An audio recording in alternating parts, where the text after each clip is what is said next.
Bueno, hola con todos chicos. Vamos a empezar con el repaso de endocrino. Eh, bueno, más que nada he revisado el temario que les han dado. Hay algunos temas que no se tocan, así que no los vamos a ver, sobre todo la parte del paratiroidismo. Eh, bueno, empezando sobre el sistema endocrino. En realidad, ¿para qué sirve? ¿Cómo funciona? Eso es lo que tienen que tener en cuenta. Porque la función principal del sistema endocrino es mantener la homeostasis, el equilibrio que se encuentra en nuestro cuerpo, de distintas maneras. ¿Cómo es que lo hace? Bueno, lo va a hacer a través de las hormonas. ¿Y qué son las hormonas?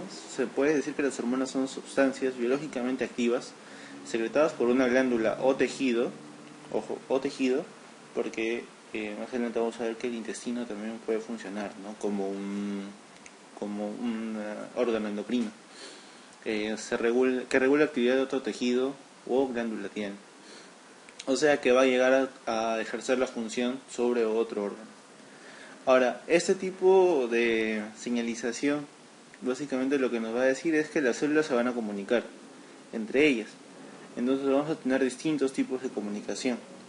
Entonces vamos a tener, bueno, en este caso sería una señalización, ¿no? La señalización endocrina, que es a través de la sangre, ¿no? Que una célula o un grupo de células secretan una sustancia, una hormona, que va a viajar por la sangre hacia otra parte del cuerpo, no importa si es cerca o lejos, para ejercer una hormona, una acción sobre un órgano luteano.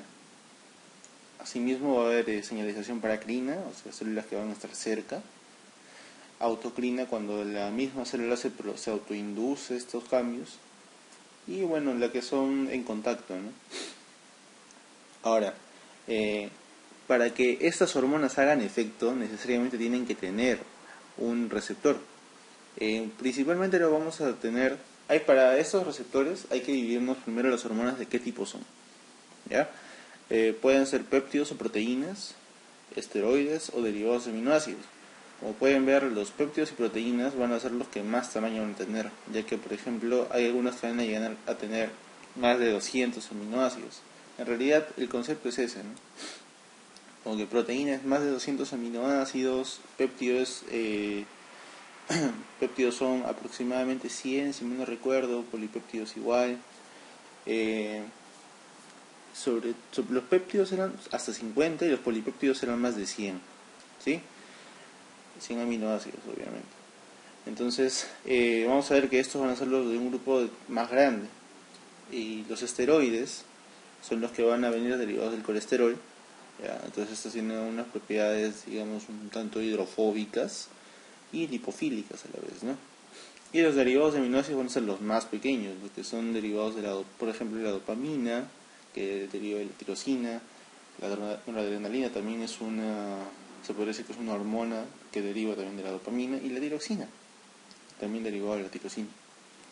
Ahora, como vemos, estos péptidos y proteínas, en su mayoría, como van a ser tan grandes, no van a poder entrar a la célula. Entonces requieren receptores extracelulares. Y estos receptores extracelulares pueden estar solos o pueden estar también en dímeros. Por un ejemplo de los dímeros son, por ejemplo, las quinasas, que van a ser proteínas que al dimerizarse van a fosfatar básicamente todo lo que venga por acá. Entonces, al fosfatar, va a haber algún sustrato que va a estar sin fosfato, sin sulfosfato, y se va a activar, ¿no? Eso es básicamente lo que cumple esta función.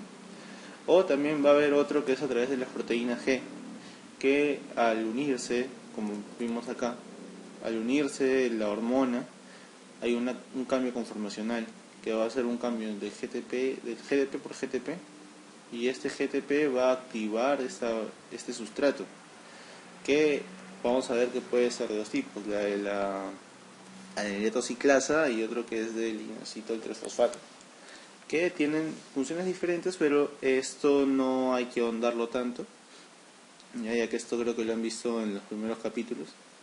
Pero bien, justamente acá lo que quería resaltar es esto, que las hormonas proteicas, los péptidos, polipéptidos, sobre todo van a tener acción afuera, ¿no? Afuera, extracelular. Los esteroides, como les mencionaba, son hidrofóbicos o a su vez también son lipofílicos. Eso quiere decir que van a tener la capacidad de atravesar la membrana. Si tienen la capacidad de atravesar la membrana, su receptor va a tener que estar adentro, en el citoplasma, ¿sí? Entonces, al estar acá en el citoplasma, digamos que la cascada de coagulación, la cascada de activación va a ser un tanto diferente, ¿no? Y bueno, sobre la dopamina, la tiroxina, sobre todo la tiroxina, son más pequeños incluso y su acción es ya directamente sobre el núcleo. Hay receptores en las proteínas que van a estar rodeando al ADN que al unirse a estas hormonas van a generar la síntesis de algunas proteínas específicas, ¿no? Acá lo que le mencionaba, lo del AMP cíclico, que es una de las vías que va a usar la proteína G para activar la cascada.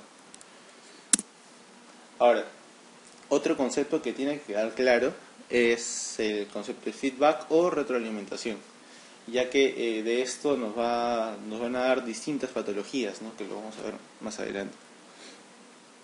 Primero, para que este órgano diana tenga su función, funcione y secrete la hormona C, ¿ya? Va a necesitar una glándula, en este caso la glándula 2, ya que va a ser la segunda. Esta glándula le va a dar la hormona B para que secrete la hormona. Pero esta, para que secrete esa hormona, necesita el estímulo de la glándula 1. La glándula 1 le va a dar la hormona A, la hormona A va a activar a la glándula 2 y la glándula 2 le va a dar la hormona B al órgano diana, ¿ya? Entonces, el órgano diana va a seguir produciendo mientras este le siga dando el impulso. Pero ¿qué pasa si, por ejemplo, este empieza a producir más hormona C?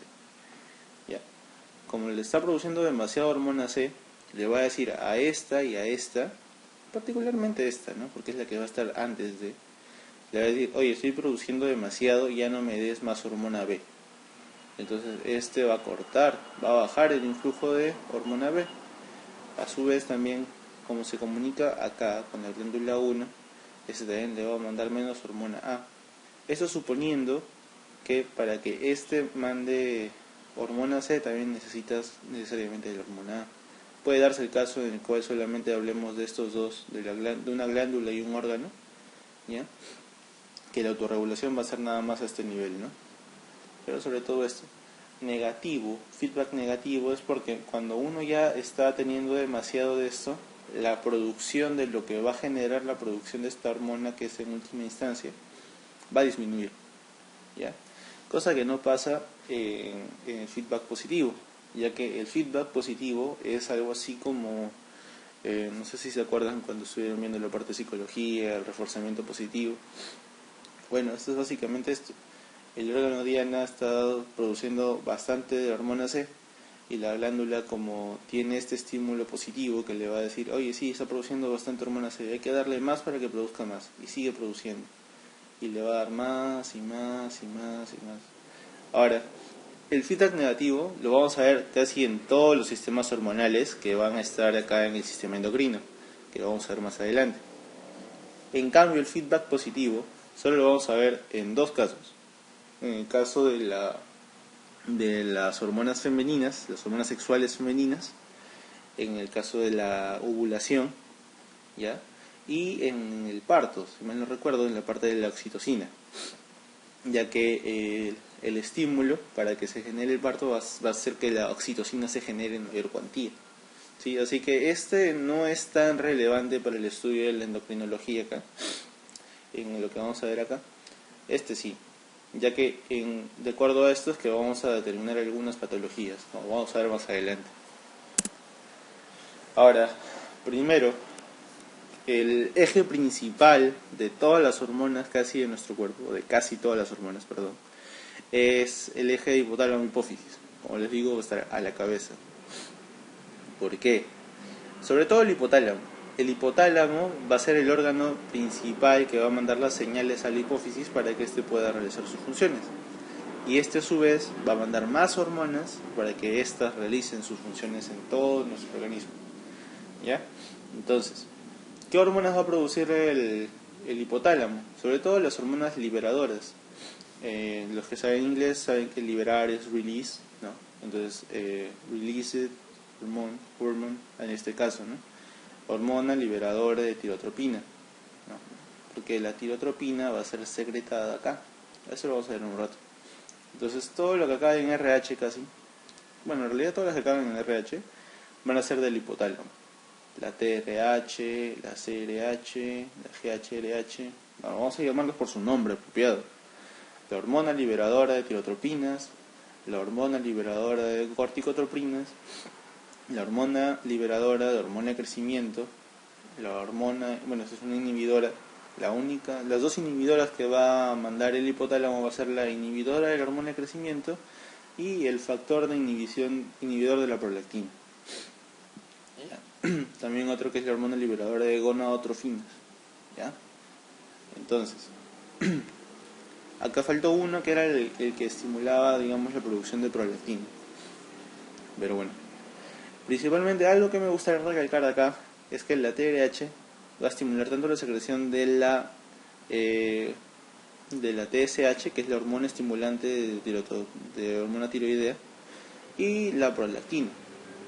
En este caso, cuando vemos la parte tiroides, les voy a ahondar un poco más en esto, ¿ya? Y acá recalcar que todas estas, excepto el PIF, que es el factor inhibidor de prolactina, todas son polipéptidos, péptidos, proteínas de gran tamaño. En realidad el hipotálamo lo va a transmitir, van a ser polipéptidos, no van a ser más pequeños. Sin embargo, el PIF, ¿ya?, va a ser solamente la dopamina, y como saben, la dopamina es un derivado de aminoácido de la tirosina. Ahora, como ven, salvo estas dos, que es la inhibidora de la hormona de crecimiento y la dopamina, van a estar, todas las demás van a ser liberadoras. Les voy a explicar más adelante por qué. Ahora, cada una se va a correlacionar directamente casi con otras hormonas. Por ejemplo, la TRH, que es la hormona liberadora de tirotropinas, se va a relacionar directamente con la hormona estimulante de las hormonas tiroideas. Como ven acá, la TSH va a tener como función sintetizar y secretar las hormonas tiroideas, T3 y T4. Asimismo, la CRH, la hormona liberadora de corticotropinas, va a ser con la adenocorticotropina, la hormona adenocorticotropa. La GnRH con la FSH y la LH, ¿no?, la hormona folículo estimulante y la hormona luteinizante. Y bueno, van a haber dos hormonas de la hipófisis que van a ser de la neurohipófisis, que bueno, como saben, acá nada más se van a almacenar, que van a ser la hormona antidiurética y la oxitocina. Ahora, algo que recalcar en esta parte, sobre todo la GH y la prolactina, como ven, van a tener efecto directamente sobre un tejido específico. La hormona de crecimiento va a actuar en el crecimiento de los tejidos, ahorita lo vamos a ver. Y la prolactina también va a actuar sobre la mama, sobre el desarrollo de la mama femenina. A diferencia de las demás, la TSH va a actuar sobre la tiroides, la hormona adrenocorticotropa va a actuar sobre la glándula suprarrenal, estas dos van a actuar sobre las gónadas, ¿ya? Todo hablando de la adenohipófisis. Entonces esto va a ser algo importante, porque para acordarse uno cuando lo vaya a ver histológicamente, las acidófilas, o sea, estas células rosaditas, ¿ya?, van a ser solamente estas, la somatotropa y la mamotropa. ¿Coincidencia? No creo. ¿Ya? Y las basófilas van a ser todas las demás, las corticotropas, las tirotropas, las gonadotropas. Ahora, bueno, este esquema básicamente nos dice esto, ¿no? Hay núcleos de hipotalámicos que van a secretar algunos factores, como la TRH, la CRH, que van a viajar por el sistema porta hipoficiario, que va a llegar a todo lo que es la adenohipófisis, y acá va a actuar sobre estas células, las somatotropas, mamotropas, corticotropas, tirotropas, gonadotropas, y estas van a actuar liberando otras hormonas, que van a ser la TSH, la LH, FSH, ACTH, TSH. Y casi todas, excepto estas dos, que son la prolactina y la hormona de crecimiento, van a actuar sobre otra glándula. En este caso vemos acá hay un órgano, otro órgano y otro órgano. ¿Ven? Porque era la importancia de ver la parte del feedback. Ahora, dependiendo de cada uno de estos, va a depender también su respuesta, ya que al liberar, por ejemplo, la tiroides, la tiroxina, esta va a volver por acá y le va a decir acá al hipotálamo: hay demasiada tiroxina, deja de enviarme señales, y así es como van a parar esto. Vamos a ver un poquito más adelante. Otro factor, también una hormona estimulante de melanocitos, que también lo vamos a ver cuando veamos la parte de la corteza suprarrenal. Ahora, para ya alejarnos un poco de lo que es el centro, que es la parte del hipotálamo, de la hipófisis, hay que hablar de estas dos hormonas que justamente les había mencionado, que no tienen acción sobre otras glándulas, sino ya actúan de frente sobre el cuerpo. En este caso, el hormona del crecimiento. La hormona del crecimiento, como su mismo nombre dice, se le atribuye los cambios que van a tener a lo largo del desarrollo para que pueda generarse el crecimiento. ¿Ya? Y no solamente ahí, sino también más adelante van a tener otras acciones. Ahora, vamos un poco a la parte del razonamiento. Si quiero que una persona crezca, necesito crear cosas, necesito crear estructuras, porque ese hueso no va a crecer solamente quitándole hueso, ¿no? O sea, mejor dicho, no va a crecer si le quito hueso, sino más bien tiene que construirse el hueso. Los músculos, para que crezcan, también necesitas aportarle más masa. Entonces la hormona de crecimiento es catabólica, ¿ya? ¿Eso qué quiere decir?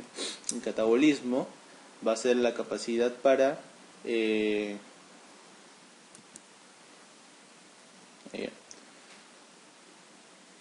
la hormona de crecimiento va a ser una hormona anabólica.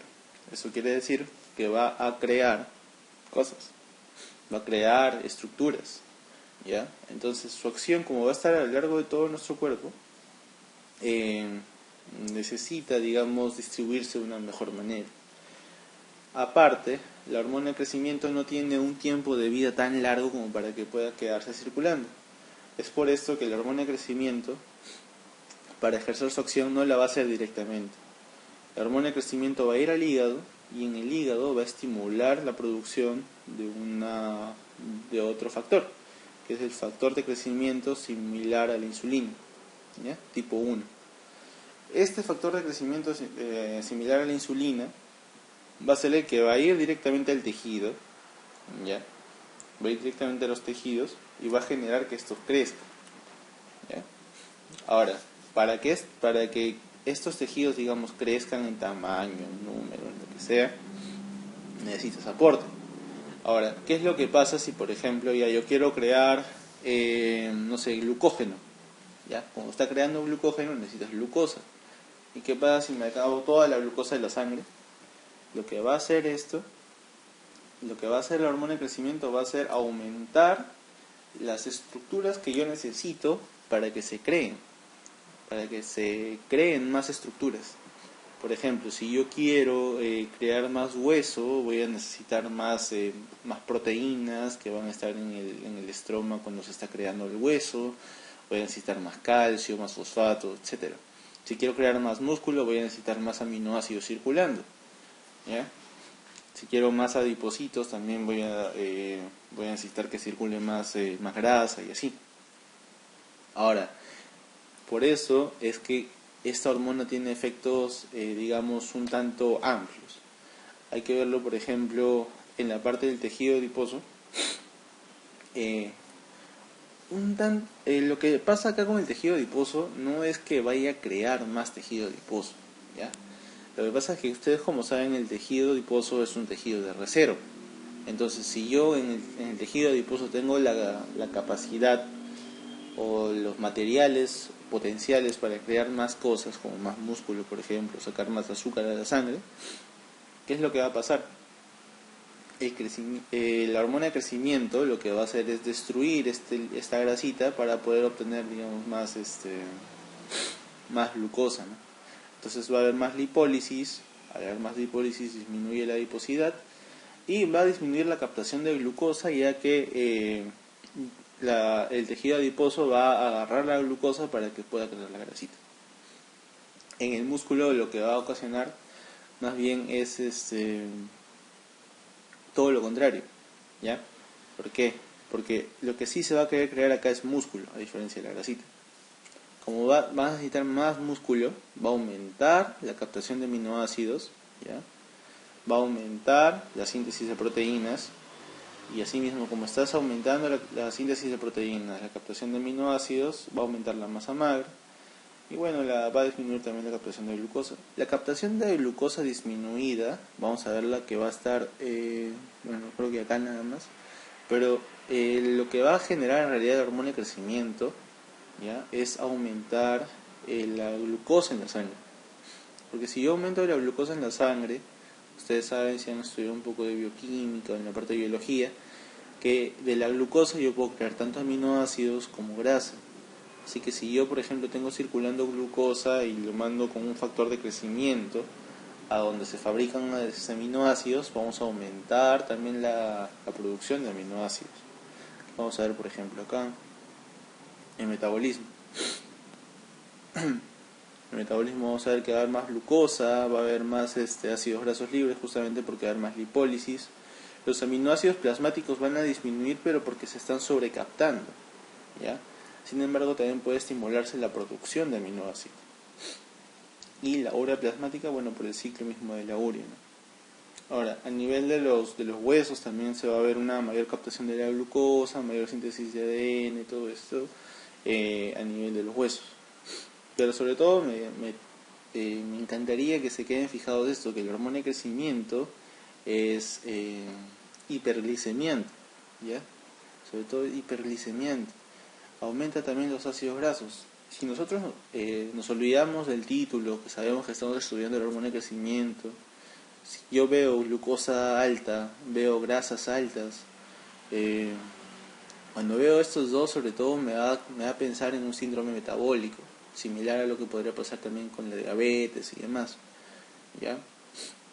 Entonces, es por eso que la hormona de crecimiento en realidad no es apropiado dársela cuando no es necesario, ¿ya? ¿Qué más? Lo que les podría decir sobre esto es que algo que me olvidé decirles al inicio antes de empezar de esto es que todas las hormonas, absolutamente todas, necesitan darse administradas de una manera, digamos, un tanto pulsátil. Si yo las doy de manera constante, su efecto no va a ser dable. En el caso de la hormona de crecimiento también. Y van a haber factores que van a poder desencadenar este tipo de aumento de la secreción de hormona de crecimiento. Por ejemplo, el ejercicio, el sueño y todo esto, ¿no? Y ahora, por eso es importante que a los niños se les haga hacer ejercicio, que duerman todas sus horas completas y demás, ya que en los niños la epífisis de los huesos, la parte donde están los condrocitos, todavía está apta como para poder seguir creciendo. Entonces, si hay hormona de crecimiento actuando, el niño va a poder tener un crecimiento normal, ¿sí? Es lo que pasa, por ejemplo, si yo a un niño tiene un aumento de la hormona de crecimiento, vamos a ver que se va a dar lo que es el gigantismo. Esas personas que miden casi 2,5 metros, no sé cuántos metros, puede ser asociado justamente a un aumento de la hormona de crecimiento durante la niñez. Sin embargo, en las personas adultas, ¿ya?, esta parte de los huesos ya no va a estar ya no va a ser apta para que se pueda crecer el hueso. Entonces acá va a haber otro tipo de crecimiento. Ya no va a haber un crecimiento a lo largo, sino, digamos, un engrosamiento un tanto más de los huesos. Es lo que pasa, por ejemplo, en la acromegalia. La acromegalia, las personas, el hueso no va a crecer hacia arriba, sino se va a engrosar, va a tener un tanto, esa es una protrusión, ¿no? Han visto a las personas con acromegalia. Bueno, una profesora nuestra nos decía que Shrek era como que si una persona con acromegalia, los dedos así bien gorditos, chiquitos y gorditos, la quijada un poco salía hacia afuera, sin embargo no era tan alto, ¿no?, como uno esperara, si es que uno asocia con la hormona de crecimiento. Asimismo, en los niños que no tienen este estímulo, ¿no?, de la hormona de crecimiento, en este caso, por ejemplo, un tumor, se puede dar un enanismo en el cual el niño ya no va a crecer, no va a haber hormona de crecimiento suficiente para estimular toda esta producción, este crecimiento. Ahora, la otra hormona que vamos a ver es la prolactina, antes de pasar a los demás órganos. Y acá era lo que les quería decir. La prolactina es secretada por la adenohipófisis, justamente por un estímulo de una hormona a nivel del hipotálamo, que es bueno, no me acuerdo ahorita el nombre. ¿Ya? Y es inhibida gracias a la dopamina. ¿Sí? La dopamina, ustedes saben que es un derivado de aminoácido, ¿no? Ahora, si yo, por ejemplo, tengo una sección de acá del tronco, del infundíbulo de la hipófisis, ¿ya? Vamos a cortar la comunicación que hay de las hormonas de acá.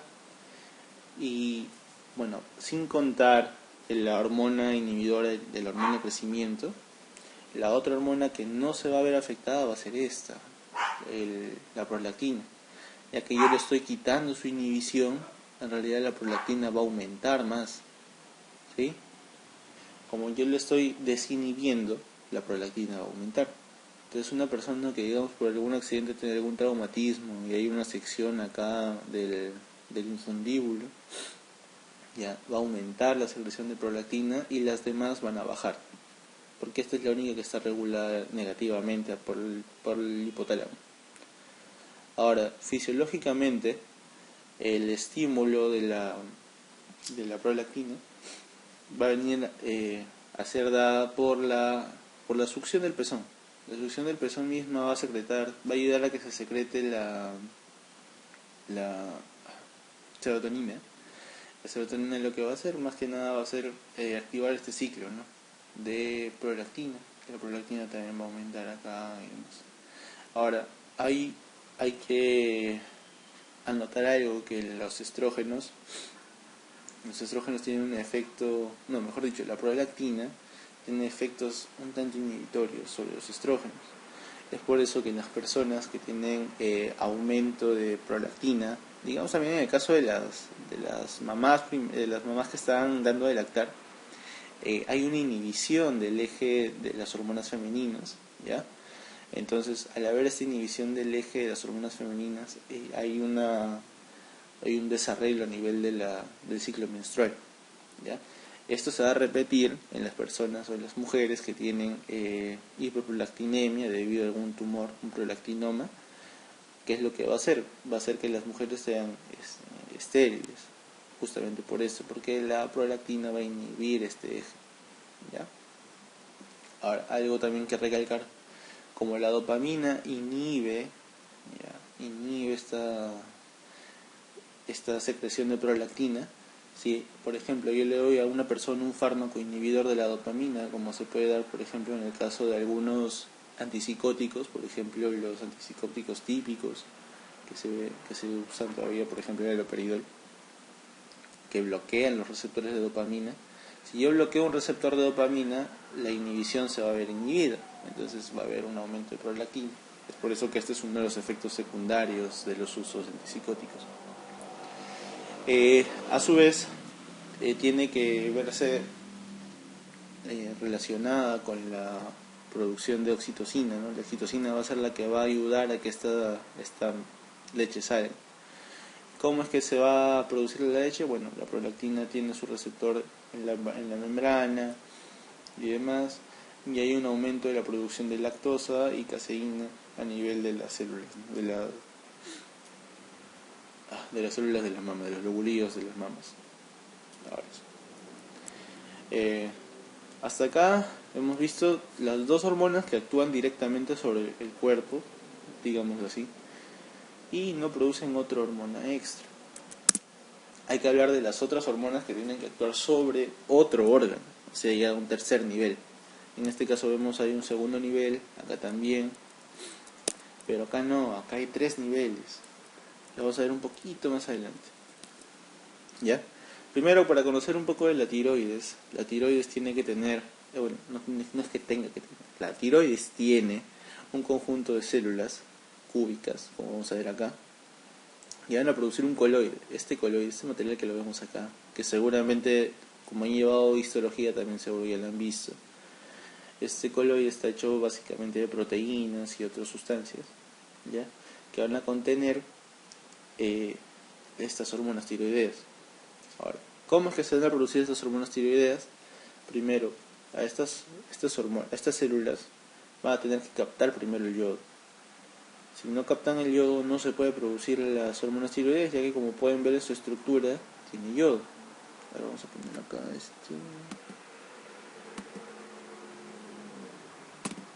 Ya. Como pueden ver, acá tienen yodo.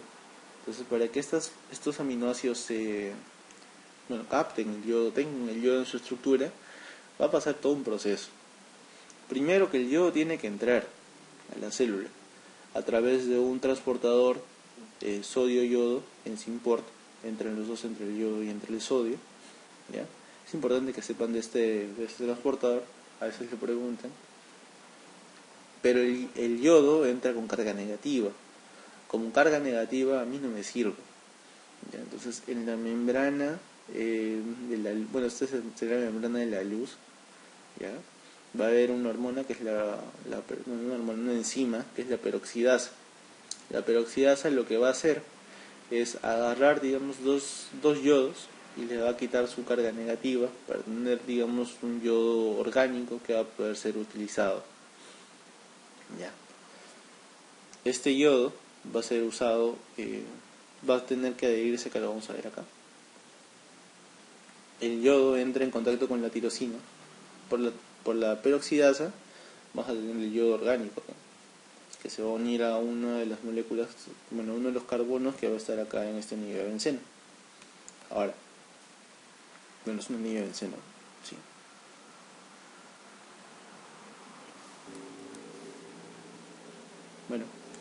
Se une el yodo, y ahí formamos una monoyodotirosina, si es que se unió uno, o también si es que se unieron dos, una diyodotirosina. Pero con uno de esos anillos no me va a servir, no me funciona. Entonces, por otras conjugaciones de los aminoácidos, lo que se va a unir va a ser un anillo con otro anillo. Principalmente un aminoácido de monoyodotirosina con uno de yodotirosina, y dependiendo de dónde es que se encuentre los dos yodos, vamos a tener la triyodotironina, que va a ser la que está más cerca a la cadena principal, ¿ya? Los dos yodos, y hay un yodo en la colita, o la triyodotironina reversa, ¿ya? Que es la que va a tener los dos yodos en la colita. Ahora, ¿por qué es importante esto? Porque al tenerlo en esta estructura es que la hormona va a ser biológicamente activa con estos tres yodos. Sin embargo, también se puede dar el caso en el cual vamos a juntarnos con dos yodotirosinas, ¿ya? Dos diyodotirosinas.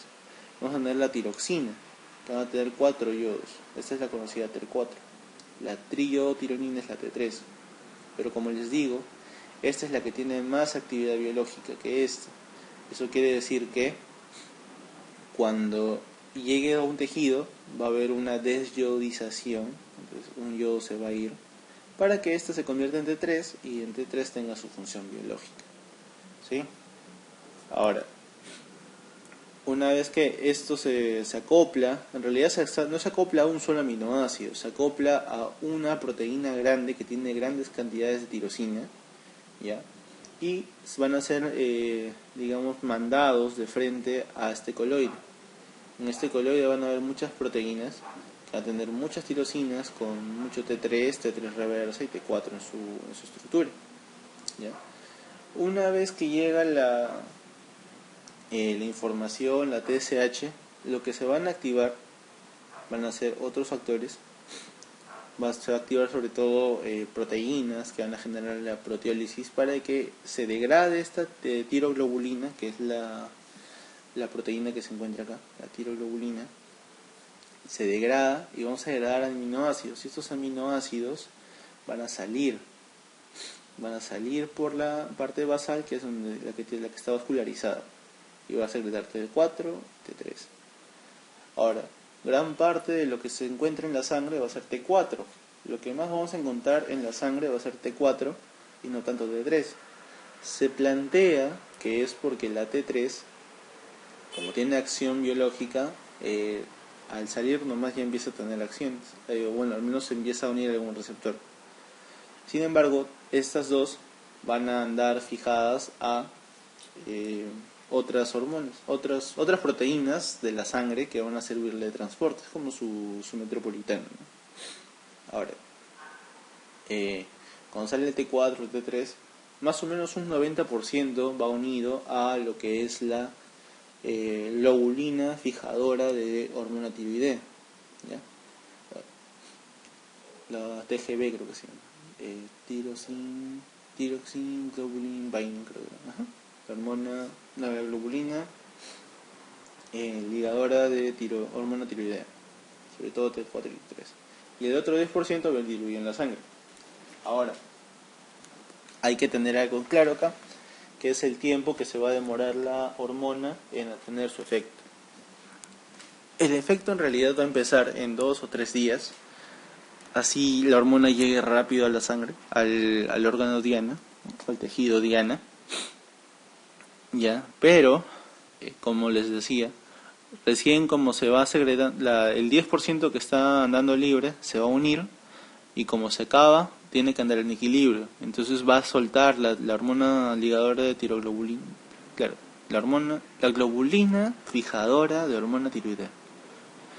Va a secretar un poco más de T4 y T3, ¿no? Y asimismo, esta hormona va a ser detectada tanto por los tejidos como por el hipotálamo y la hipófisis. Ahorita lo vamos a ver. Por eso, si yo, por ejemplo, agarro a una persona y le quito su tiroides, ¿ya? Toda la tiroxina que está circulando en la sangre, ¿cuánto tiempo más o menos va a pasar hasta que esté en la mitad? Más o menos 10 a 15 días. Se plantea a veces una semana, así más o menos, ¿no? ¿Ya? ¿Por qué les digo eso? Porque, por ejemplo, cuando yo tuve mi examen, hubo una pregunta así y fue un motivo de discusión, ya que el profesor decía 3 días, otros decían 10 días. Sin embargo, cuando uno lee hasta qué tiempo va a estar haciendo efecto esto en el cuerpo, o sea, esto es tiempo de vida media, porque la mitad va a desaparecer en ese entonces, pero qué tanto va a estar circulando, va a ser al menos 3 meses. Y en esos 3 meses es lo que recién uno se puede dar cuenta de que está en déficit, ¿no?, de hormona tiroidea. Esto está en el Guyton, si quieren lo pueden revisar también. ¿Y qué acción tiene en el tejido? La hormona tiroidea promueve el metabolismo. ¿Esto quiere decir? Que el metabolismo, por ejemplo, va a aumentar la función de las mitocondrias, va a aumentar el consumo de oxígeno, ya que se está habiendo más actividad. Va a promover la absorción de glucosa, la gluconeogénesis. En realidad lo que te puede hacer, por ejemplo, es aumentar la temperatura. Las personas que no tienen suficiente hormona tiroidea tienen mucho frío, son muy susceptibles al frío, ¿ya? ¿Qué cosa más? Va a aumentar la lipólisis. Eso quiere decir que las personas que no tienen suficiente hormona tiroidea no van a poder hacer eficientemente la lipólisis que necesitan, o tampoco van a producir suficiente proteína. A nivel cardiovascular también va a estimular, va a dar una mayor fuerza a nivel del corazón. Esto va a aumentar la presión sanguínea, va a haber un mayor gasto cardíaco, asimismo va a haber un mayor flujo en los tejidos y demás, va a tener una afectación cardiovascular. También promueve el desarrollo del sistema nervioso central. Este concepto es importante ya que cuando uno quiere hablar de lo que es el hipotiroidismo congénito, si un niño, por ejemplo, nace sin el desarrollo de su tiroides y no va a poder desarrollar suficiente hormona tiroidea, su desarrollo va a ser incompleto, o ha sido incompleto incluso durante la gestación. Entonces sufre un severo retardo mental, ¿ya? Es importante eso. Y también el exceso de hormona tiroidea tiene otras repercusiones sobre los nervios. En realidad sobre los músculos, más que los nervios, ya que se puede presentar en tremor, ¿no? Un temblorcito que se puede ver. Ahorita lo vamos a ver. Bueno, el crecimiento también es importante, también se ha demostrado eso. Ahora, ¿cómo es que lo vamos a regular? Les había mencionado, el hipotálamo tiene un núcleo que va a a dar la TRH. La TRH va a actuar sobre la hipófisis, la hipófisis, y va a dar la tirotropina, la TSH. ¿Ya? La TSH lo que va a hacer es que la tiroides secrete tiroxina. La tiroxina va a aumentar el metabolismo del cuerpo. ¿Ya? Pero ¿qué pasa si, por ejemplo, ya estás produciendo suficiente tiroxina? La hipófisis va a dejar de mandar tirotropina, la TRH también va a dejar de mandar, el hipotálamo deja de mandar TRH, y así va bajando. ¿Ya? Ahora, hablemos un poco de las anomalías que se dan. Cuando uno quiere hablar de las patologías acá del sistema endocrinológico, vamos a hablar de problema primario, secundario y terciario. Hay que verlo un tanto como una escalerita, siendo este el primer escalón, este el segundo escalón y este el tercer escalón. Si el problema está en el primer escalón, va a ser primario. Si está en el segundo escalón, o sea en la hipófisis, es secundario, y si está en el hipotálamo y es terciario. Algo que es un poco raro, pero igual hay que tenerlo en cuenta. Ahora, hablemos primero del hipotiroidismo porque lo tenemos acá. Hipotiroidismo quiere decir que la hormona tiroxina va a estar baja. Ahora, puede estar baja por dos cosas. Bueno, en realidad por tres, ¿no? Como lo hemos visto ahorita. Puede estar baja porque la tiroides no está funcionando, porque la hipófisis no le está mandando suficiente estímulo, o porque el hipotálamo tampoco está mandando estímulo. ¿Ya? Ahora, ¿qué es lo que va a pasar?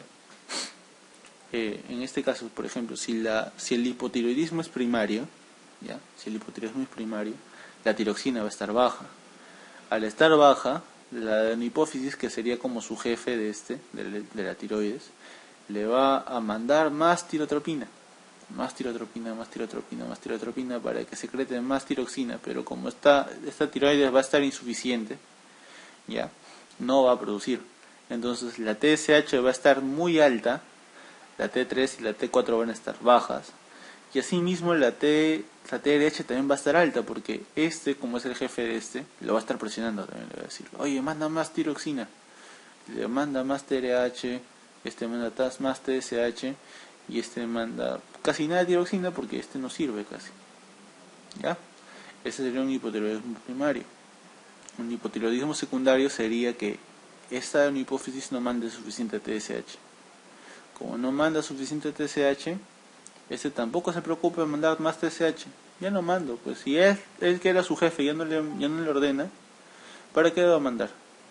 Pero que supervisa a todos, ¿ya? Va a decir, oye, ¿por qué no mandas? Y le manda más TRH.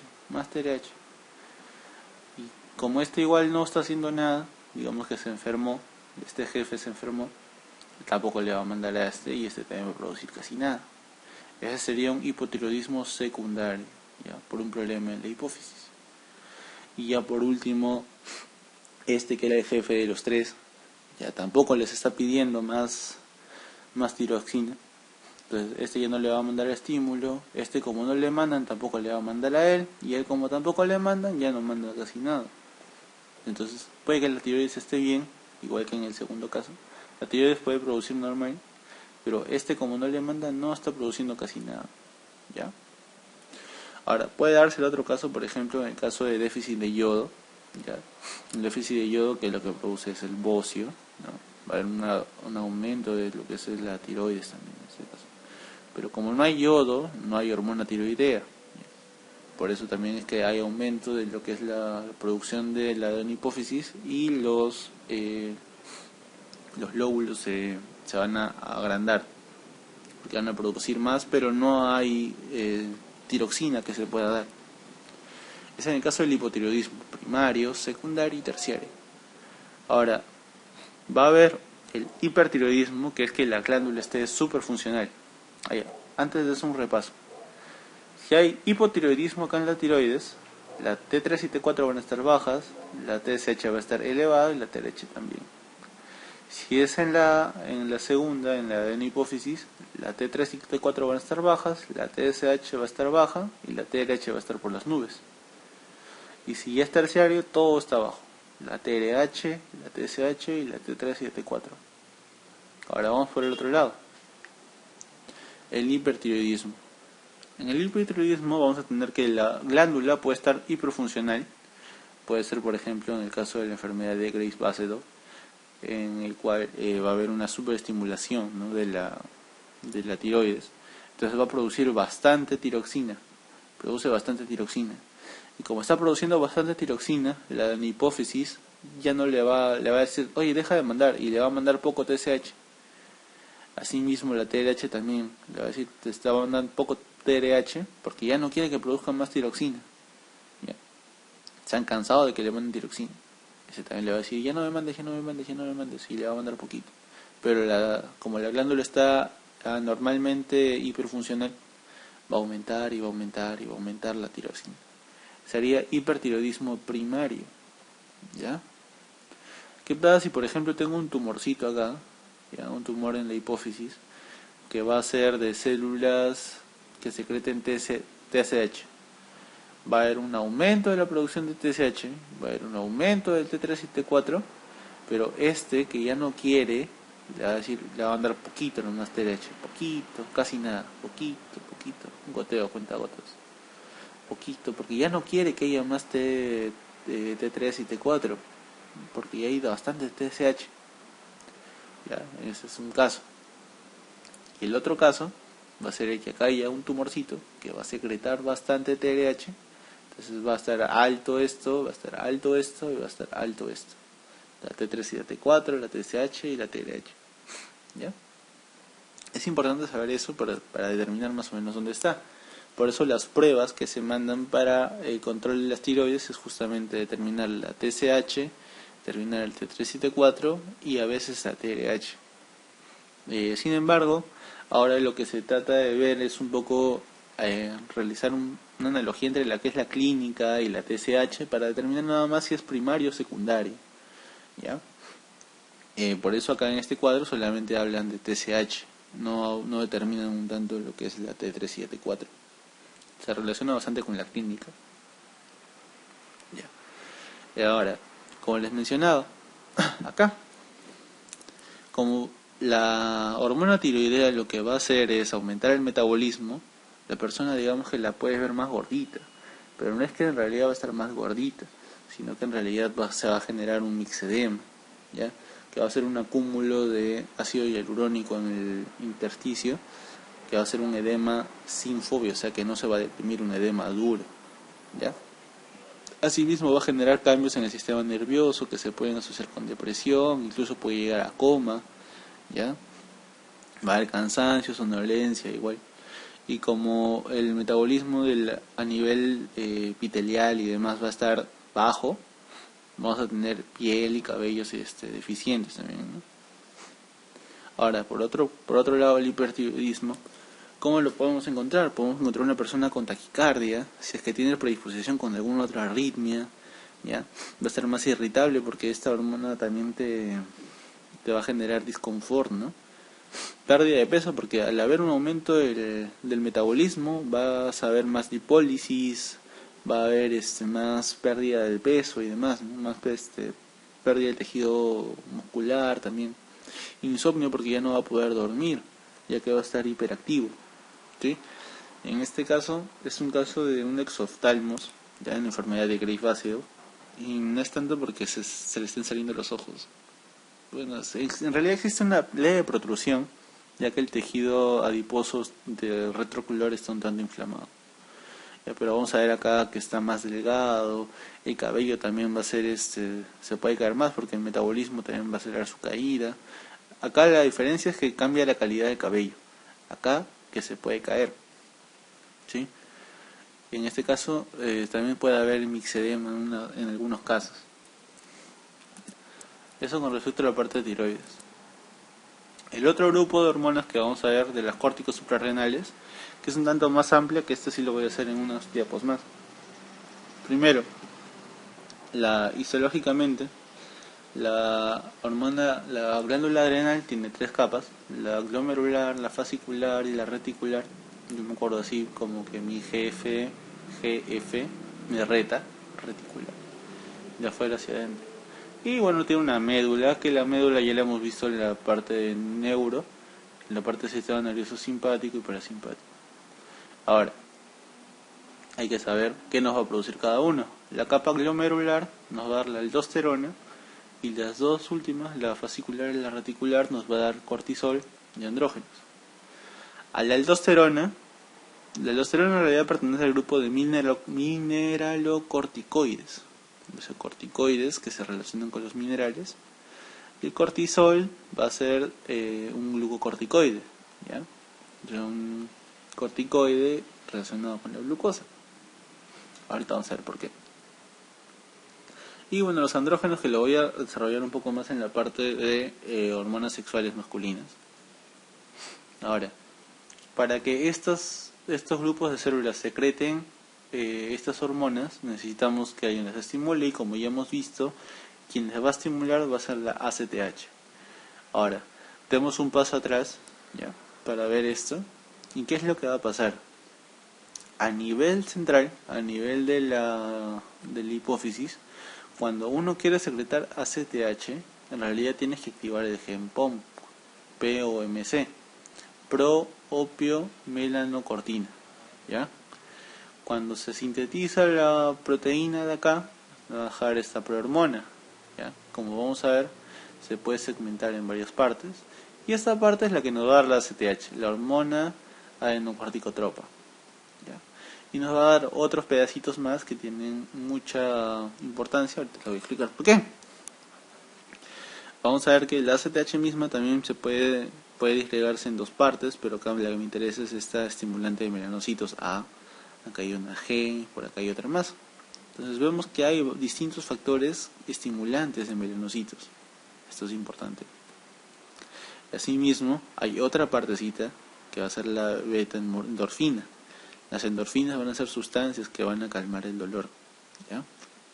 Ahora, tenemos acá que van a haber factores estimulantes de melanocitos, va a estar la hormona adenocorticotropa, las endorfinas también van a estar acá. Y es importante porque esto también puede generar no tanto placer, sino al menos analgesia, ¿no?, un poco más profunda. Y bueno, una vez que llega la ACTH acá, ¿ya?, va a promover la captación de colesterol. Al promover la captación de colesterol también va a provocar que se activen los sistemas enzimáticos dentro de cada grupo, que va a hacer que acaben dando un producto en particular. Vemos en el caso, por ejemplo, de la zona glomerular, el producto final va a ser la aldosterona. El colesterol activado por las enzimas va a ser pregnenolona, va a pasar a progesterona, desoxicorticosterona, pasa a ser corticosterona, y de la corticosterona pasa a ser una aldosterona, y la aldosterona ya la hemos visto, pero vamos a repasarla más ratito. Asimismo también puede darse el cambio a la hidroxipregnenolona, la hidroxiprogesterona, y bajas y acabas en cortisol. Curioso. Sin embargo, si tú sigues también, ven que por acá la progesterona también sigue. Ya, nos da la dehidroepiandrosterona, que si también lo modificas te va a dar la androstenediona, ¿ya? Y esta es la dehidroepiandrostenediona sulfato, ya, sulfatada, que esta es la que tiene más acción que esta incluso. Y esta, cuando llega a los testículos, ¿ya?, o a los ovarios también, va a generar testosterona, a haber un cambio. Es importante saber esto. Ahora vemos que de la corticosterona sale la aldosterona, de la hidroxiprogesterona también sale el cortisol, y también tenemos productos como testosterona y la DEAS, ¿ya? Ahora, vamos por partes.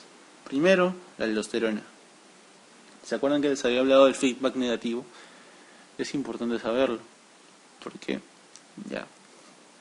Primero, ¿qué va a estimular la producción de aldosterona? ¿Qué es lo que lo va a generar? Primero, el riñón siempre va a actuar como un sensor, ¿ya? Si disminuye la presión, si aumenta la pérdida de sodio, si hay un mayor estímulo simpático, va a activar lo que es el sistema renina-angiotensina-aldosterona. Renina, angiotensina, aldosterona. Renina, angiotensina 1, angiotensina 2, aldosterona. Y la aldosterona lo que va a hacer es como se está perdiendo sodio, va a aumentar la recaptación de sodio y agua, ¿ya? Porque saben que el sodio no entra solo, entra con agua, ¿ya? A su vez la aldosterona, al estar en exceso, también va a mandar sus señales acá, ya, al hipotálamo y la hipófisis, para decirles que ya no dejen de mandar ACTH, porque esta es la otra vía de estimulación de aldosterona. Esto quiere decir que para producir aldosterona tengo dos estímulos, el riñoncito y la hipófisis a través de la ACTH. Eso quiere decir que si yo, por ejemplo, quito esta vía, ¿ya? Si quito esta vía, la de la hipófisis, por ejemplo, se me infarta la pituitaria, la hipófisis, se me infarta la hipófisis, ¿ya? Y tengo otra vía, ¿ven? Tengo este caminito, que el riñón va a producir renina, va a producir angiotensina, va a producir angiotensina 2, y en la zona glomerulosa la angiotensina 2 va a producir la producción de aldosterona. Ah, ya. Ese es un dato importante que tienen que tener. Ahorita les voy a explicar por qué. Ahora, ¿qué es lo que pasa? Cuando la aldosterona llega a los túbulos del riñón, a los túbulos colectores, ya como ven acá tienen su receptor intracelular, se unen, llegan al núcleo y va a participar en la producción de proteínas que van a irse a la luz tubular y van a facilitar la captación de sodio, ¿ya? Facilita la captación de sodio a expensas también de la pérdida de potasio. Es importante que sepan esto, ¿ya? Ahora, como va a estar reabsorbiendo sodio y agua, la presión va a aumentar. Este es un gráfico que se usa en Guyton, ya, en el cual vamos a ver un aumento cuando se inyecta aldosterona. Se inyecta aldosterona a la persona y va a aumentar paulatinamente con las horas. Sin embargo, desde el momento en que se le pone, la presión arterial va a subir. La presión arterial media sube y se va a mantener elevada por un tiempo. Y en este caso también, desde el momento en que se pone la aldosterona, la secreción de sodio va a caer. O sea que se está reabsorbiendo casi todo. Después va a haber una regulación y demás. ¿Esto qué nos dice? Que la aldosterona aumenta la presión y que aumenta la excreción de sodio. No, disminuye la excreción de sodio. Aumenta la reabsorción y disminuye la excreción de sodio, ¿sí? Ahora vamos a ver estos estímulos. Vamos a ver qué otros estímulos hay. Por ejemplo, la pérdida sanguínea, la hiperpotasemia, factores cardíacos también, el péptido natriúrtico auricular.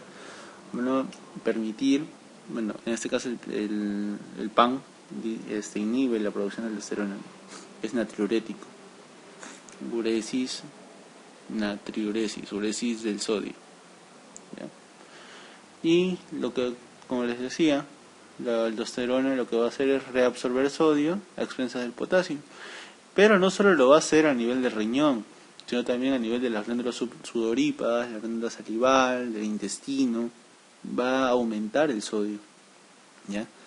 Y a su vez también va a aumentar el agua corporal. Ahora, vamos a tener dos casos. Uno que es el exceso de mineralocorticoides, ya, no sé si va a haber otro, no.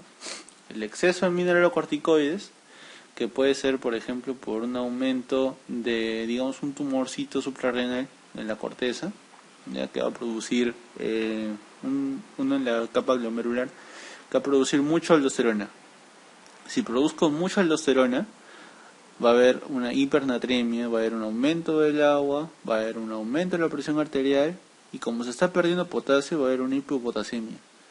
Hipopotasemia, hipernatremia, la alcalosis metabólica, justamente porque se está perdiendo bastante hidrogeniones, ¿ya? Y la hipertensión porque hay un aumento del volumen de agua. Y esto pasa, por ejemplo, en un tumor de la capa glomerular.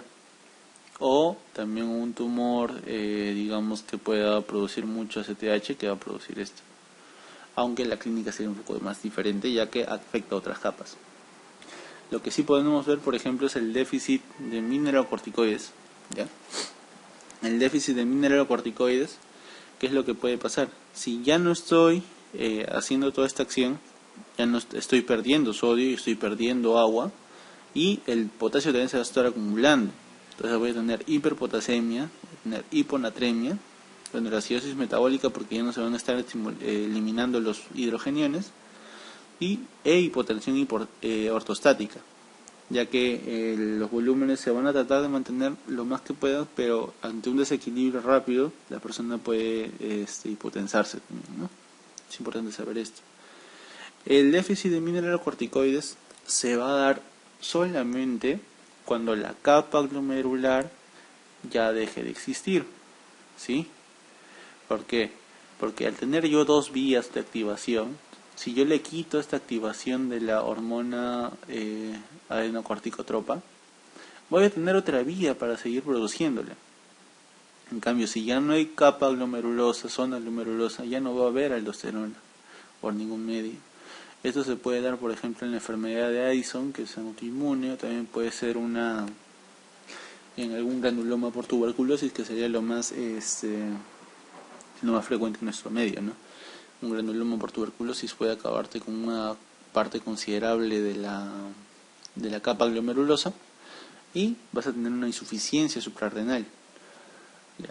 Al tener una insuficiencia suprarrenal vas a tener todo este tipo de cosas: hiperpotasemia, hiponatremia, hipotensión ortostática, también se asocia a fiebre, y al estar deficiente la aldosterona, ¿ya?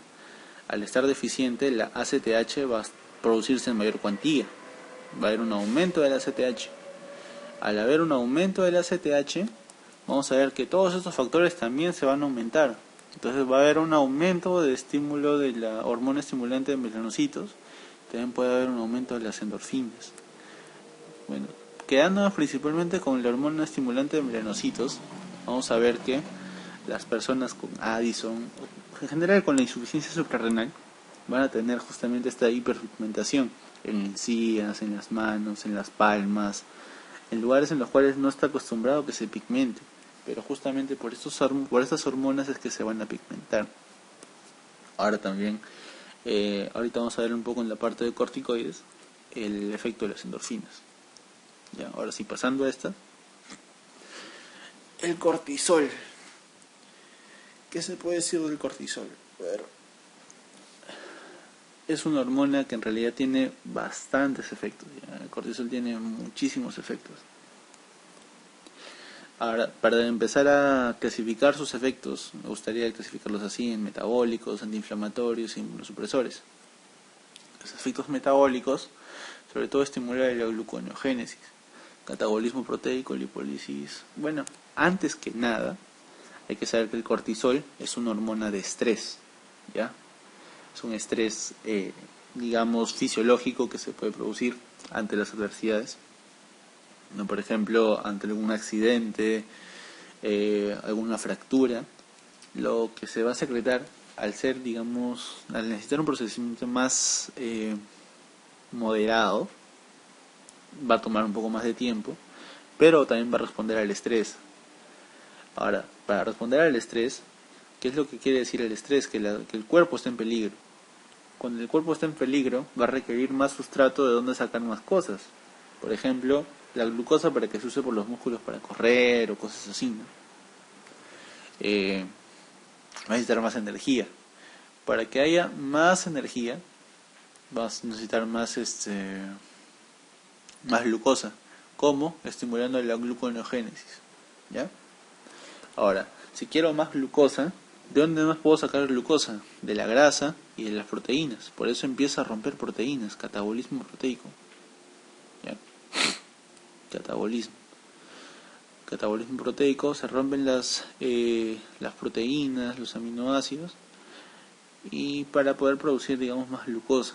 Inhibe la captación de glucosa allá. Esta hormona, el cortisol, al igual que la hormona de crecimiento, van a generar, digamos, resistencia a la insulina, ¿ya? Inhibe la captación de glucosa estimulada por la insulina. No sé si se acuerdan también hace rato, esta es una hormona, bueno, en este caso es una hormona catabólica, ¿no? Es un poco diferente, pero las dos van a generar resistencia a la insulina. Al generar resistencia a la insulina, digamos que son un factor de riesgo para poder desarrollar diabetes, ¿no? Una diabetes, digamos, secundaria. Todo esto, ¿por qué? Porque quiere que la glucosa siga circulando en el medio. ¿Por qué? ¿Por qué? Porque va a ser requerido, digamos, por otros órganos, ¿no? En el caso del estrés. Ahora, va a haber efectos antiinflamatorios también, va a inhibir la producción de metabolitos del ácido araquidónico. Esto en realidad es un tanto más complicado de explicar, ¿no? Sobre todo lo del ácido araquidónico, que es un metabolito de los lípidos que básicamente actúan como antiinflamatorio, bueno, como proinflamatorio. Pero eh, en realidad lo que hace esto es el ácido araquidónico se produce como respuesta al estrés, ¿ya? Al producirse como respuesta al estrés, va a quedar circulando en el medio, va a producir otros efectos, ¿ya? Al haber estos efectos antiinflamatorios, ya no va a haber producción de metabolitos y ya no va a haber esta inflamación que se va a generar justamente por estos metabolitos. Asimismo, va a haber efectos inmunosupresores musculares, ya que va a reducir el número de linfocitos T. En realidad, todo esto es una cascada que, si lo queremos ver a la larga y de forma resumida, va a haber inmunosupresión, nada más. Así como hay antiinflamación, también va a haber inmunosupresión. O sea, te descuida de todas las cosas que te estarían...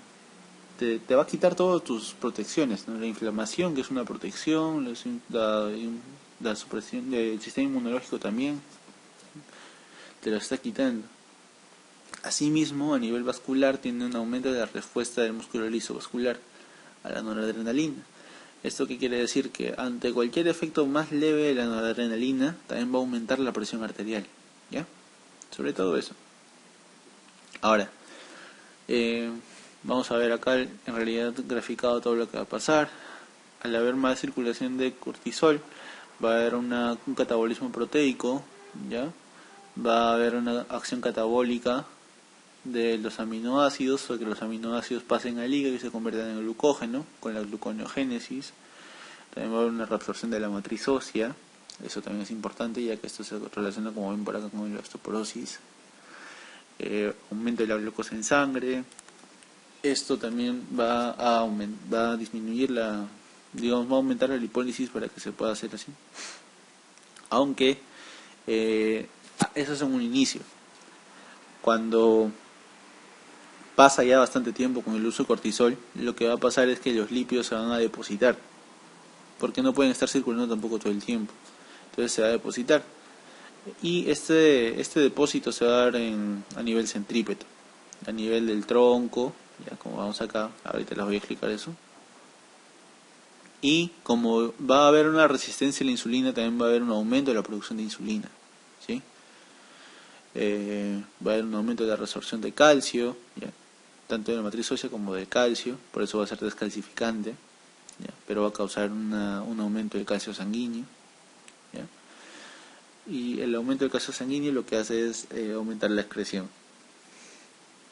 Asimismo, también como les mencionaba por acá, va a haber una disminución de la inflamación, va a haber una disminución de la proliferación de fibroblastos, del sistema inmune, los linfocitos ya no van a poder acudir directamente hacia donde está la inflamación, donde están los agentes infectantes y demás. Va a haber una menor captación de neutrófilos y demás. Entonces, como ya no va a haber esta inflamación, vamos a ver que tiene una acción antiinflamatoria, ¿no?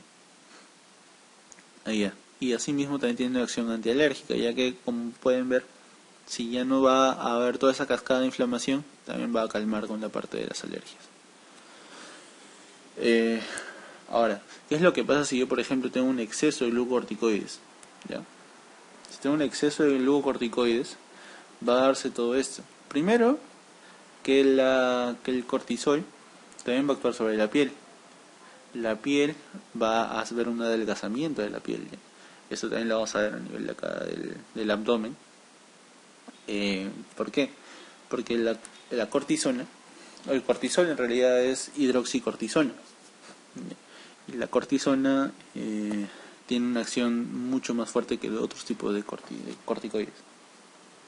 Ahora, cuando una persona recibe tratamiento corticoide, para la piel.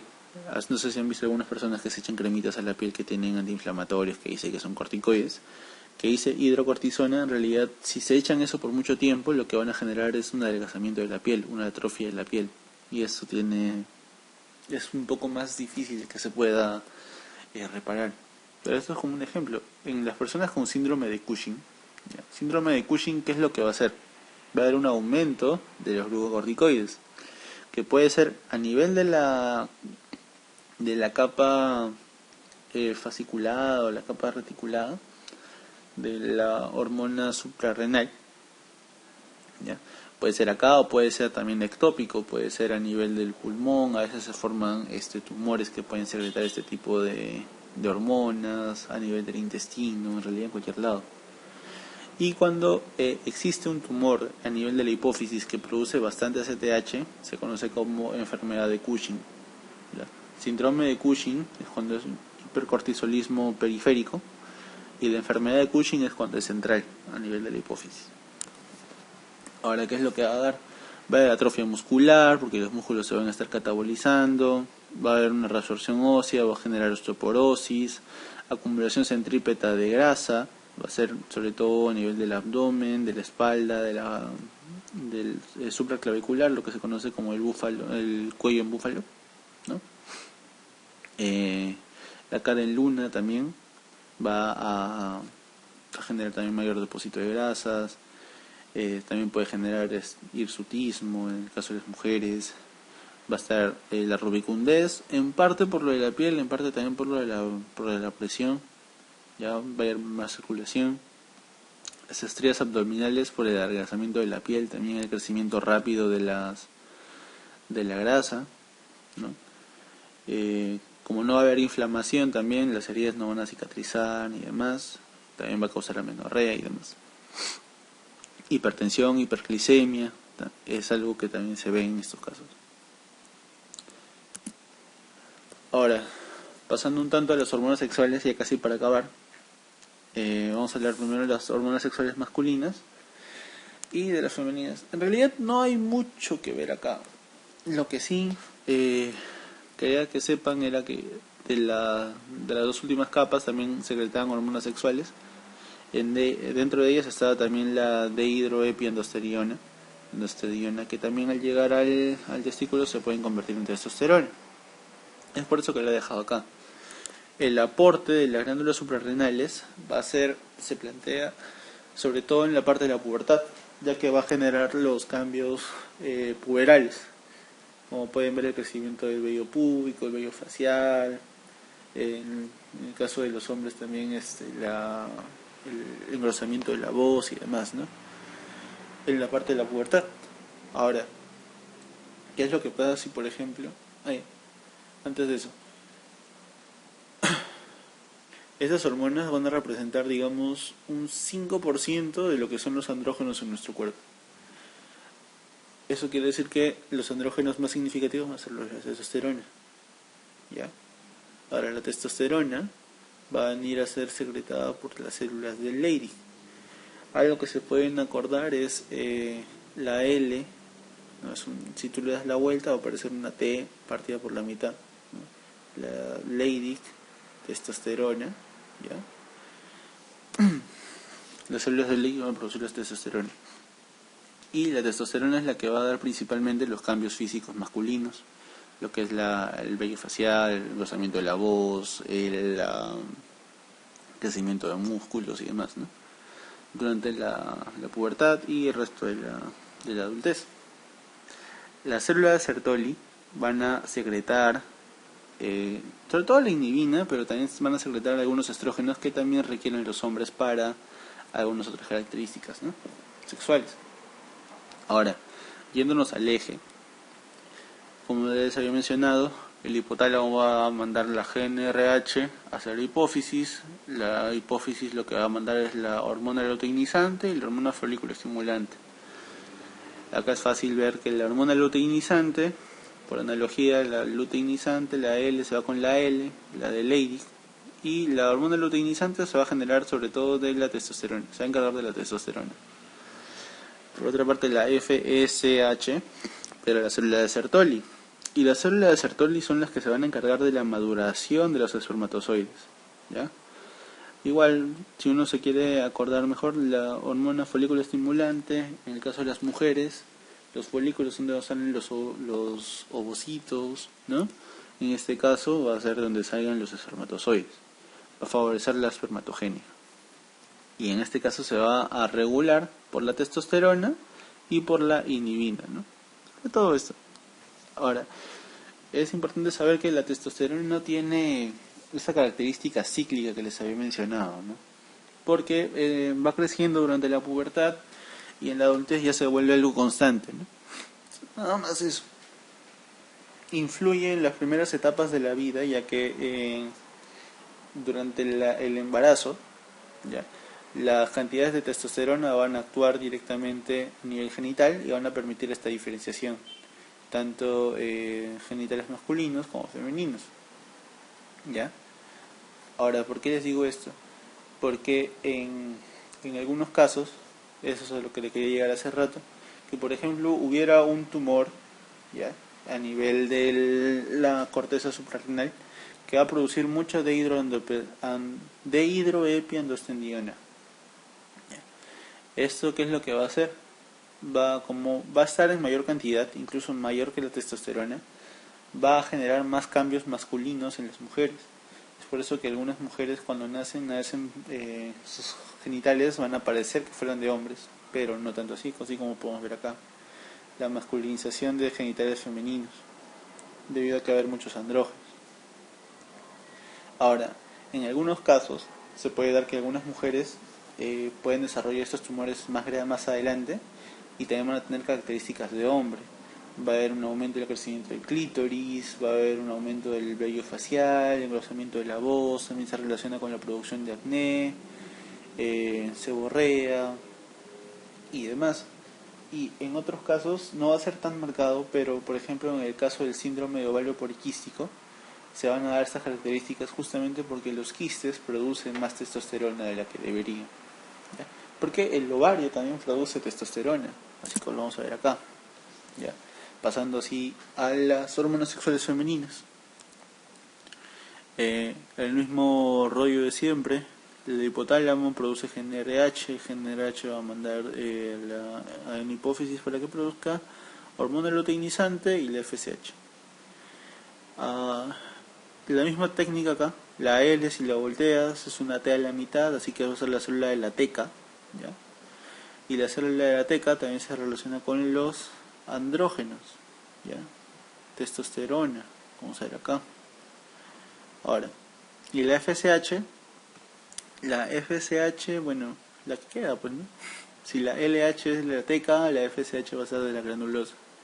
Bueno, granulosa, FSH, si se quiere por ahí, ¿ya? Y para acordarse, la granulosa con G, granulosa, bueno, GS, granulosa, estrógenos. Por otra parte, la célula de la teca produce los gestágenos.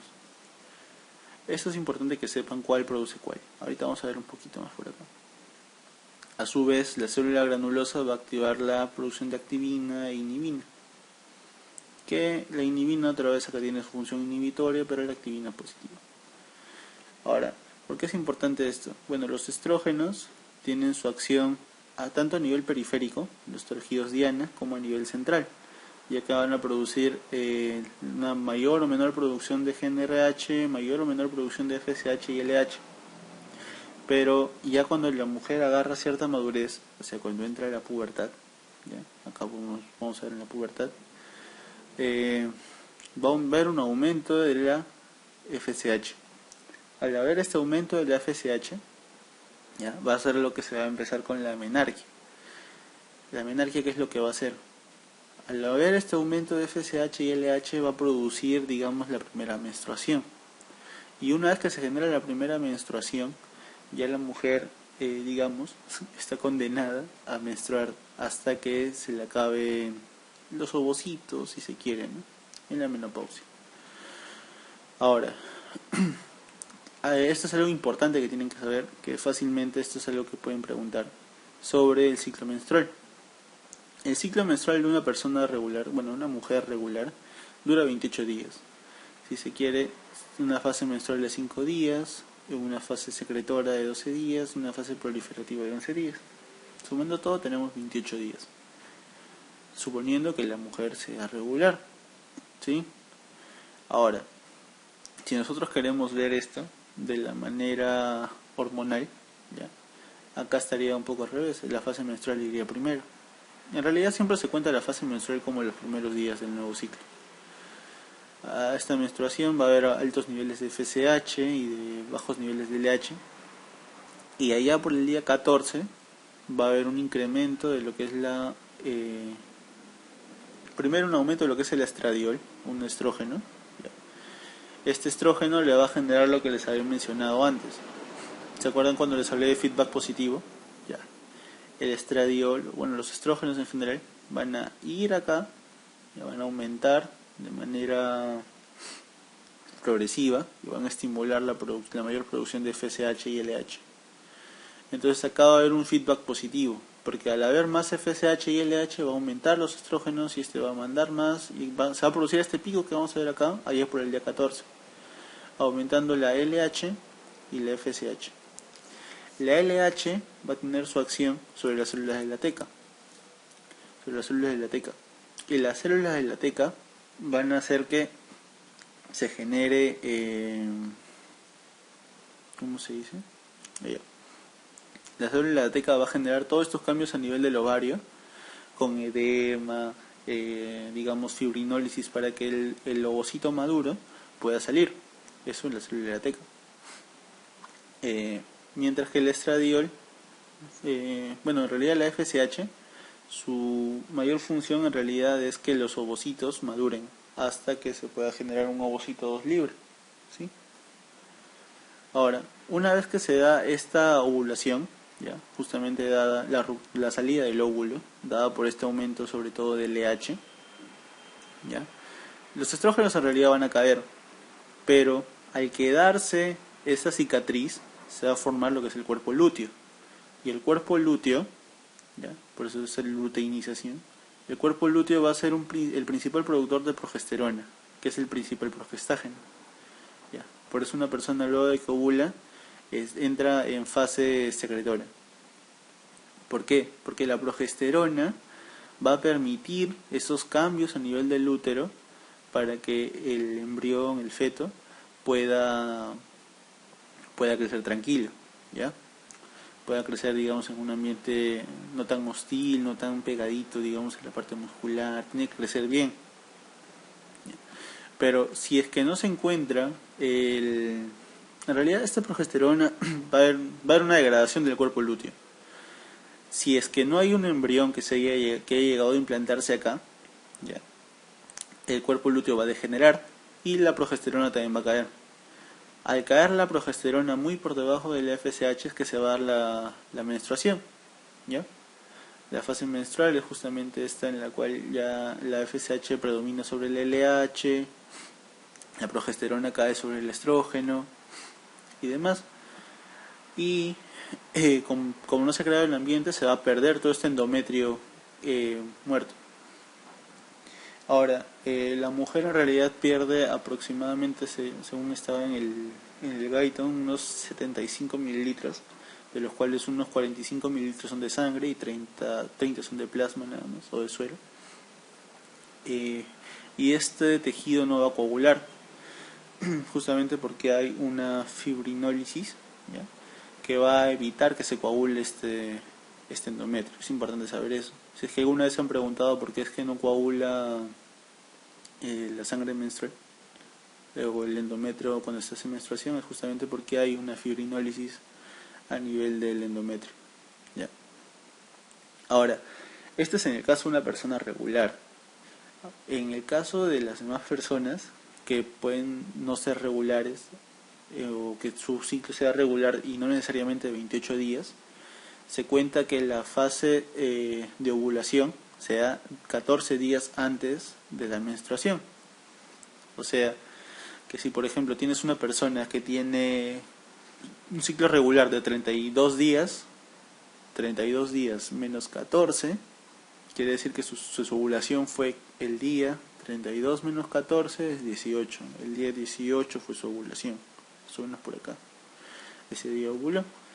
Y eso es importante para saber un tanto los cambios hormonales que se dan en la mujer, y algunos también usan como el método anticonceptivo también, ¿no? Un método anticonceptivo del ritmo, aunque saben que no es muy fiable justamente si una persona no es tan regular como se esperaría acá. Ahora,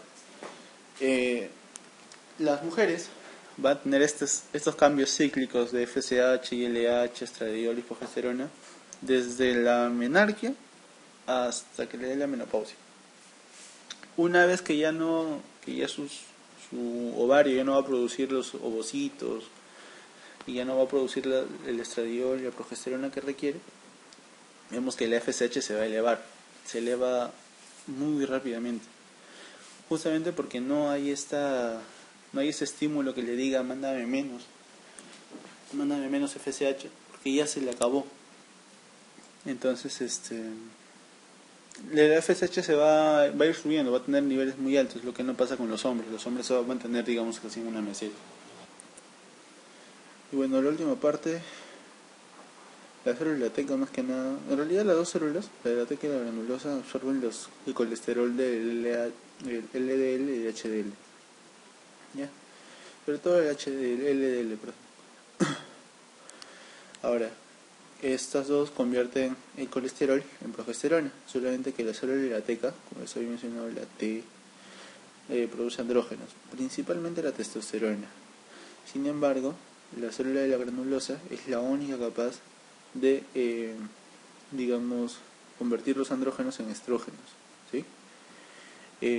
Esto gracias a la aromatasa. Es importante eso porque en las mujeres que tienen déficit de aromatasa, ¿ya? Que tienen una deficiencia congénita o genética de la aromatasa, no van a presentar caracteres femeninos, van a ser mujeres que no van a producir estrógenos y solamente van a producir andrógenos. Eso es un pseudohermafroditismo femenino, ¿sí? Esta aromatasa se produce justamente por la FSH que lleva. Nada más esto con respecto a lo que son hormonas sexuales femeninas, creo yo. Ahora, los dos últimos que faltan son lo que es la insulina y el glucagón. Ambas son hormonas pancreáticas, ¿sí? Producidas por la parte endocrina del páncreas. Entonces tienen una acción a distancia, se puede decir. Hablemos un poco de la insulina, que creo que es la más importante y la que todos hemos escuchado hablar ahora que la diabetes ha aumentado su prevalencia y cada día hay más personas diabéticas en el mundo. Hablemos de la insulina. Primero, la insulina producida por las células beta del páncreas, ¿no? Los islotes beta, islotes de Langerhans, células beta, ¿ya? ¿Cómo es que se produce? Primero, acá abajito, ¿ya? Va a haber estímulos, ¿ya? Como la glucosa, GLP-1, acetilciclasa, que van a hacer que a nivel nuclear se produzca más insulina. Se produzcan gránulos de insulina y esta insulina por otros estímulos va a ser secretada, ¿ya? Ahorita vamos a verlo mejor. Ahora, la insulina no es que siempre haya sido insulina, sino primero ha sido una proinsulina, ¿ya? Que tiene una secuencia señal. Una vez escindida esta parte, se une, pero todavía no es insulina en tal, porque todavía está unida a un péptido C, que vamos a ver acá. Entonces, una vez que se descinde estas dos partes, vas a tener tanto insulina como péptido C. Ahora, esto es importante porque la insulina tiene un tiempo de vida media corto. Si yo quisiera dosar la cantidad de insulina que tiene una persona ahorita, no se va a poder porque se va a deshacer, básicamente. Pero el péptido C no va a ser degradado. Entonces, si yo quiero medir la función, qué tanta insulina está secretando el páncreas, va a ser más rentable medir lo que es el péptido C, ¿no? Por eso que es su importancia de saber cómo es que se produce la insulina acá. ¿Sí? Bueno, una vez que está la insulina a nivel de estas vesículas acá, ¿cómo es que se va a dar? Vamos a esta imagen. Cuando hay mucha glucosa en las células beta, va a haber un aumento de la producción de ATP. Al haber este aumento de la producción de ATP, ¿Qué es lo que va a hacer? Estos canales de potasio van a empezar a trabajar.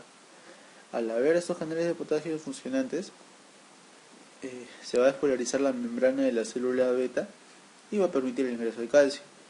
Y el calcio, ya saben, que permite la salida de las sustancias que están dentro de las membranas, dentro de las vesículas, ¿no? Ahora, del mismo modo, cuando la glucosa, todo eso a través del GLUT1, eso también puede que lo pregunten. Ahora, cuando la glucosa ya está baja, pero pasa de todos modos, el influjo de ATP va a ser menor. Al ser menor, estos canales se bloquean.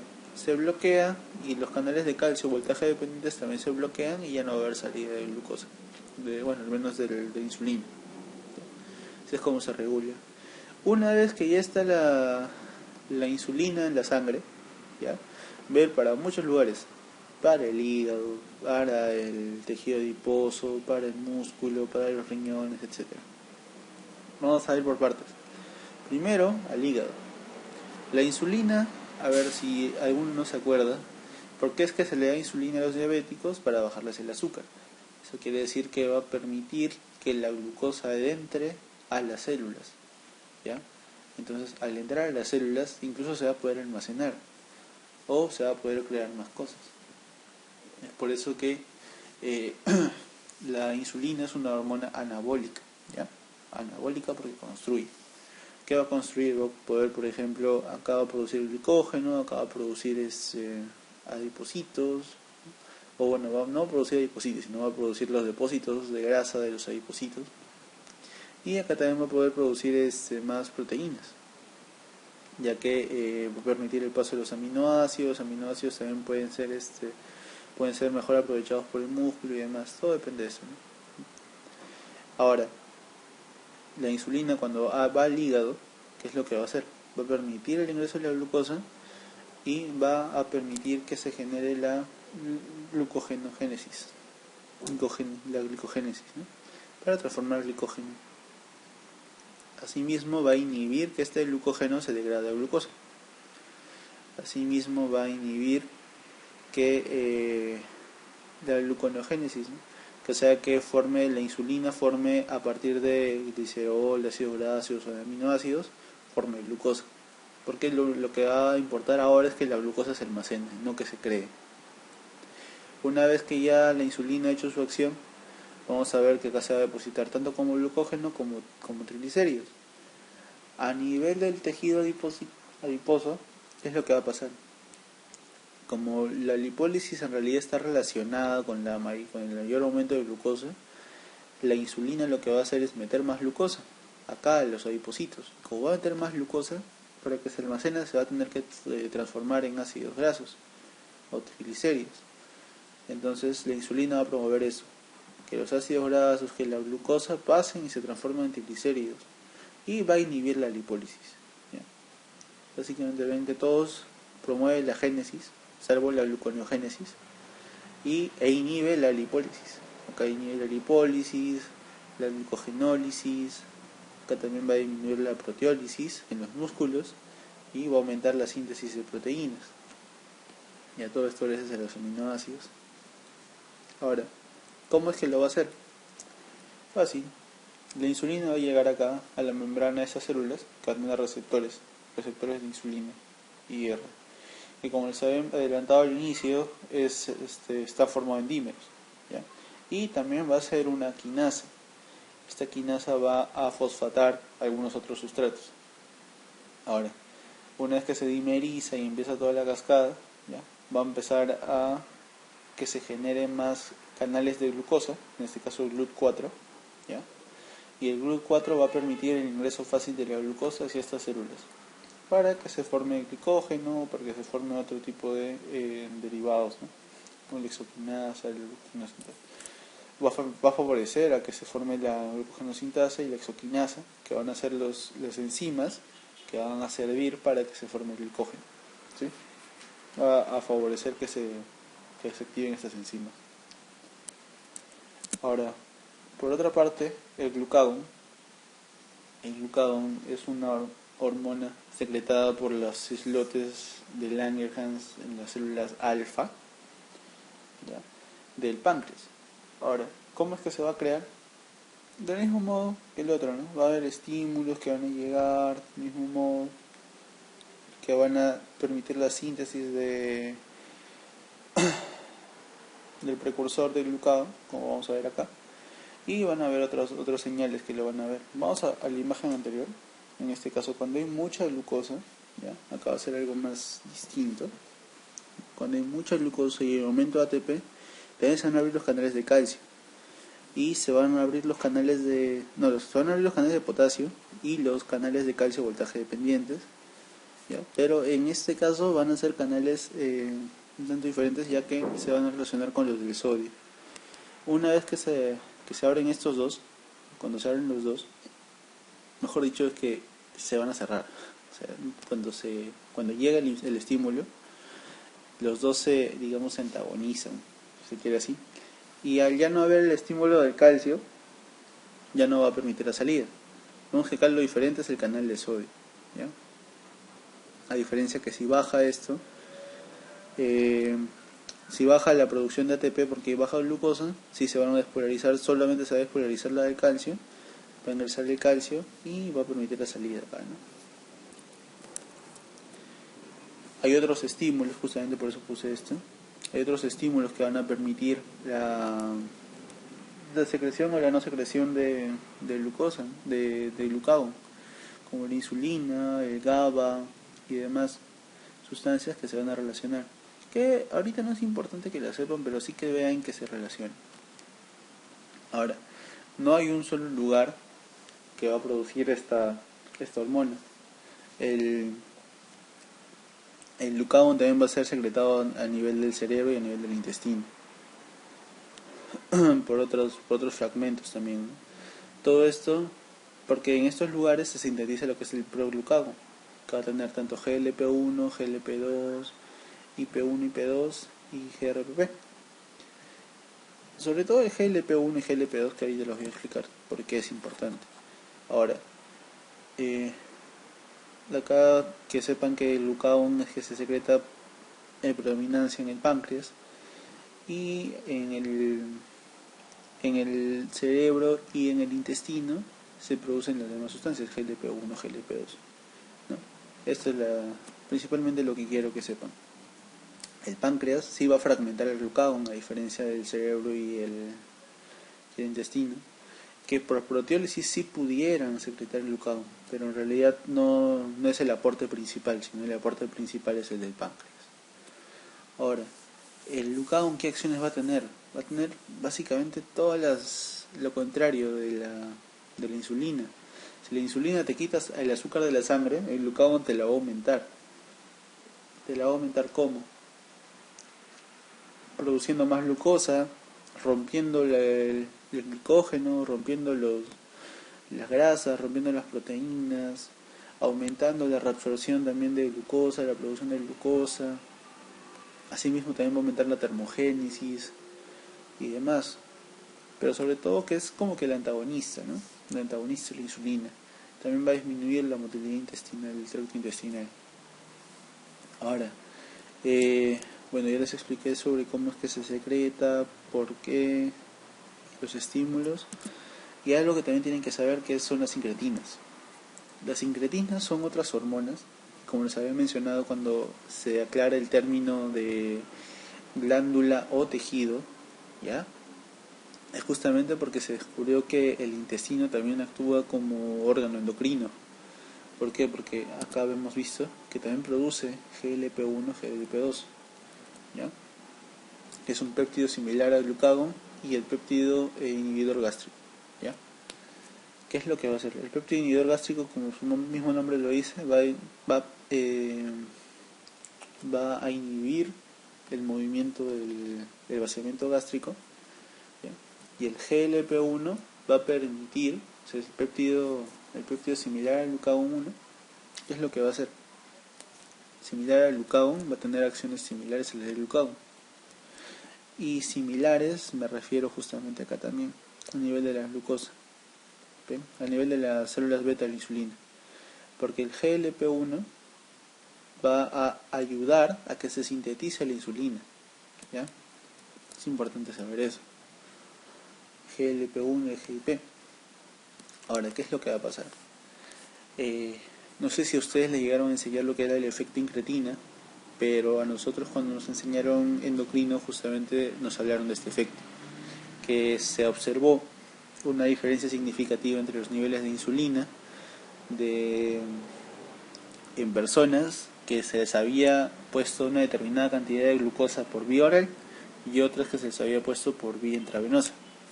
Se demostró que por vía oral había un pico mayor de insulina y de glucagón, y en el que es intravenosa solamente hay como que un pico de insulina.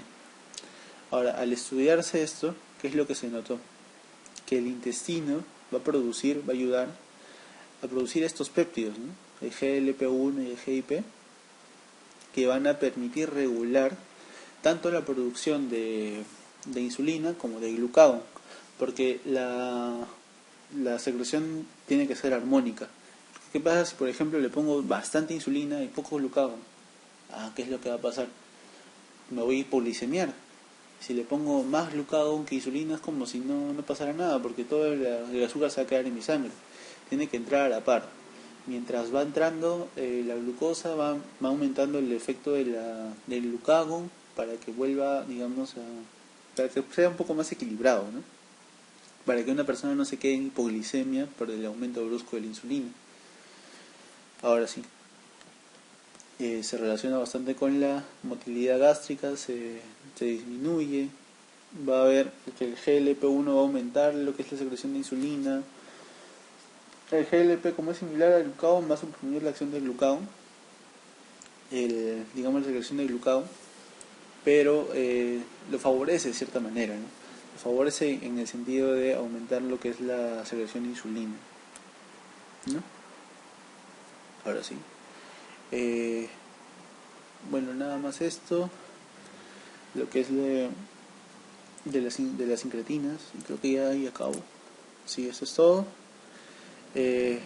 No sé si se me habrá pasado algo, creo que he cubierto todos los temas. Si es que no se entendió algo, por favor, le escriben por acá o le dicen a Tulio, no sé. En fin, espero que les vaya bien. Recuerden repasar un poco la parte de endocrino, porque es un capítulo muy interesante, muy entretenido y no es tan complicado como los demás, ¿no? Espero que se haya entendido, chicos. Muchos éxitos. Chao.